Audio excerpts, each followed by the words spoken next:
ਉਹਨਾਂ ਨੇ ਹੁਕਮ ਕੀਤਾ ਸ਼ਬਦ ਗੁਰੂ ਨਾਨਕ ਦੇਵ ਮਹਾਰਾਜ ਦੀ ਬਾਣੀ, ਵੈਦ ਬੁਲਾਇਆ ਵੈਦ ਦੀ ਪਕੜ ਢੰਡੇ ਬਾਹ, ਭੋਲਾ ਵੈਦ ਨਾ ਜਾਣੀ ਕਰ ਕਰੇ ਜੀ।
गुरु नानक देव महाराज की बाणी, वैद बुलाया वैद की, पकड़ ढोले बांह, भोला वैद न जाने, करत कलेजे बांह।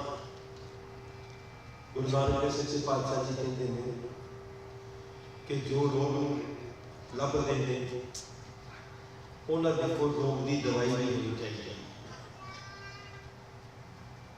वो वैद सुजान है, वो डॉक्टर समझदार है, जिहड़ा दो चीज़ों से काम करता है। पहला तो रोग को डायग्नोस करे, पहला तो रोग को लभे, फिर उसकी दवाई नहीं करे। जित दारू रोग उठिए तन सुख वसे आए, रोग गवाए अपना ता नानक वैद सदाए। गुरु अंगद देव महाराज ने एक जगह होर जिक्र किया, कहते रोग दारू दोवें बुझे, रोग दारू दोवें बुझे ता वैद सुजान। वो वैद सुजान है, सियाना है, जिहड़ा रोग ते दारू, रोग ते दवाई दोनों को लभदा है। जे डॉक्टर को पता लग जाए कि बीमारी केड़ी है तो उस तो बाद उनको दवाई कोई ना हो तो सियाना डॉक्टर है। ते जे दवाई उहदे कोल होवे ते रोग ना लभे तां भी गल सत्संग कितने अधूरी रह जाती। इस करके जिस बीमारी का पता लाना हो पहला, फिर उसकी दवाई भी जरूरी है। तो सत्संग जी कहते बीमारी जी है, असल बीमारी जी वो मन के विच छुपी हुई है। गज क्या को सतनाम, मन रोगी, मन रोगी। और तकरीबन सारे संसार का ही मन रोगी। इस करके संसार दुखी है। संसार रोगी का मतलब ही है कि इन्होंने मन रोगी हो गए। दवाई सतगुरु सच्चे पातशाह का नाम, ज्यों ज्यों दवाई को खाएगा त्यों त्यों रोग तो मुक्त होता जाए। आधुनिक साइंस जी है ये लक्षणों से काम करती है, सिम्पटम्स से काम करती है। सिम्पटम्स जो लग रहा है वो दवाई मुहैया करा दी जाती है। किसी की लत पीड़ है, किसी की सिर पीड़ है, किसी ने कोई प्रॉब्लम है, किसी ने कुछ है, सब की दवाई अलग अलग, लेकिन है सिम्पटम्स के उत्ते। बेसिक रोग की है, मूल रोग की है, इसका किसी को नहीं पता, क्योंकि मेडिकल साइंस जी है वो सिम्पटम्स पे काम करती है। इसे करके आज तक मौत का इलाज कोई नहीं लग रहा। मरने को खत्म नहीं कर सकती, हाँ जीवन को भावें एक्सपेंड कर लिया, लंबा कर लिया, वो गल वखरी थी। पर सतगुरु जी ने शरीर के जीवन को मनिया भी नहीं, भावें 1000 साल उम्र हो जाए। सतगुरु कहते हैं वो किसी लेखे नहीं, लेखे में वो उम्र है जी हवाए मन की आबुद कर वजूद मरा, वर्ग बगर में गौ के चुनी आम कर नबूद मरा। गुरु नानक सच्चे पातशाह बाला मरदाना नाल ने किसी कब्रिस्तान के विचों लंघदे पे ते मरदाने ने देखा एक कब्रिस्तान किसी मुसलमानों का सी, जिस विच दफनाउंदे सन। ते किसी की उम्र 5 साल, किसी की 2 साल, किसी की 4 साल, किसी की 1 साल। तो मरदाना बड़ा हैरान होया, कहना लगा पातशाह गुरु गरीब निवास सच्चे पातशाह जी, वो किसी की उम्र 10 साल तो वध है ही नहीं। कोई इस नगर दे विच, इस कस्बे दे विच 10 साल तो वधिया ही कोई। ते सतगुरु जी कहन लगे इत्थे उम्र उन्होंने वो लिखी हुई है जिहड़ी लेखे दे विच है। करके को सतनाम। इंसान की बहुत सारी उम्र, बहुत सारा समा, बहुत सारे छोटे मोटे जिहड़े काम होंदे ने उहदे विच जाया हो जाता है, आन जान दे विच जाया हो जाता है, माया इकट्ठी करन दे विच जाया हो जाता है, तैयार होने च जाया हो जाता है, अपने आप को स्वाद के श्रृंगार दे विच समा निकल जाता है, खाण पीण च निकल जाता है, बनाउण दे विच निकल जाता है। बहुत सारा समा दिहाड़ी का साडा अजाई जाता है। और सतगुरु जी कहते हैं दिहाड़ी च समा अजाई नहीं जाता, बंदे का जन्म भी अजाई जाता है, ये भी फजूल चल जाता है। जे ना जाता हो तो गुरु नानक नूं ये गल कहने की जरूरत नहीं कि मन अंधा है जन्म गवाया।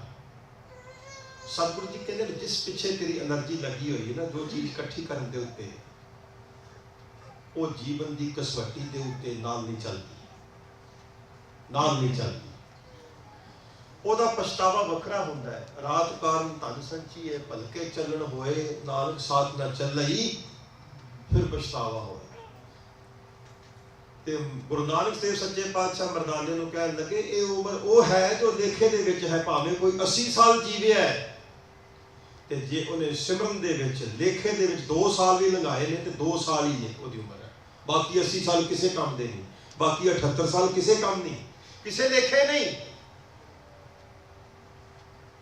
ਤੇ ਅਸੀਂ ਜੇ ਆਪਣਾ ਹਿਸਾਬ ਲਾਈਏ ਕਿ ਅਸੀਂ ਕਿਤਨਾ ਗੁਰੂ ਮਹਾਰਾਜ ਦੇ ਨਾਲ ਜਾਂ ਕਿਤਨਾ ਆਪਣੇ ਨਾਲ ਹੀ ਜੁੜੇ ਹਾਂ ਤੇ ਪਤਾ ਲੱਗ ਜਾਏਗਾ ਕਿ 2 ਮਿੰਟ ਹੈ, 3 ਮਿੰਟ ਹੈ, ਘੰਟਾ ਹੈ, 2 ਘੰਟੇ ਹੈ। ਇੱਥੋਂ ਤੱਕ ਕਿ ਗੁਰਦੁਆਰਾ ਸਾਹਿਬ ਦੇ ਵਿੱਚ ਆ ਕੇ ਵੀ ਮਨ ਜਿਹੜਾ ਹੈ ਇਹ ਬਾਹਰ ਵੱਲ ਨੂੰ ਉਡਾਰੀਆਂ ਮਾਰਦਾ ਹੈ।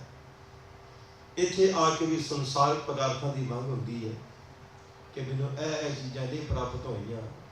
ਗੁਰੂ ਨੂੰ ਧੰਨਵਾਦ ਦੇਣ ਦੀ ਬਜਾਏ ਅਸੀਂ ਉਲਾਮਾ ਦੇਣ ਆਉਂਦੇ ਹਾਂ ਕਿ ਸਾਨੂੰ ਇਹ ਸਾਡੀ ਲਿਸਟ ਵਿੱਚ ਇਹ ਚੀਜ਼ਾਂ ਦੀ ਘਾਟ ਹੈ, ਇਹ ਸਾਨੂੰ ਪ੍ਰਾਪਤ ਨਹੀਂ ਹੋਈਆਂ। ਤੇ ਸਾਧ ਸੰਗਤ ਕੋਈ ਜ਼ਿੰਦਗੀ ਐਸੀ ਨਹੀਂ ਜਿਹਦੇ ਵਿੱਚ ਸਾਰੀਆਂ ਚੀਜ਼ਾਂ ਮੁਕੰਮਲ ਕਿਸੇ ਇਨਸਾਨ ਨੂੰ ਪ੍ਰਾਪਤ ਹੋ ਗਈਆਂ ਹੋਣ, ਕੁਛ ਨਾ ਕੁਛ ਰਹਿ ਜਾਂਦਾ ਹੈ। ਕਹਿੰਦੇ कभी किसी को मुकम्मल जहां नहीं मिलता, कभी जमीन और कभी आसमान नहीं मिलता। दोनों मिलते दिसते तो देखो आकाश से धरती इदा प्रतीत होएगी जिस तरह कुछ मिलते पे, पर कोल जाके देखो उन्ना ही फासला बनया रहता है, उन्ना डिस्टेंस बनया रहता है, नहीं मिलता कुछ। तो सतगुरु कहते हैं जन्म तेनू प्राप्त होया, इनू जीवन दे विच तब्दील करना है, बड़ी साधना करनी पैंदी। ये कोई सौखी गल नहीं, ये कोई आम गल सधारण गल नहीं। आम संसारिक विद्या ग्रहण करनी हो बड़ी मेहनत करनी पैंदी है, बड़े साल लाने पैंदे ने। एक डिग्री नूं प्राप्त करने वास्ते 25-30 साल लगते हैं। ते धर्म नूं तूं एवें कमा लेगा। लोग आके कभी क्वेश्चन कर देंगे ने, कई बार सोच के बड़ी हासोहीणी हालत पैदा होती कि लोगों को समझ ही नहीं किदां दे प्रश्न करते धर्म के मामले दे विच। जिवें चाह का कप होवे, कप ऑफ टी हो, ये बड़ी टेढ़ी हीड़ है, इनू हर कोई बंदा प्राप्त नहीं कर सकता।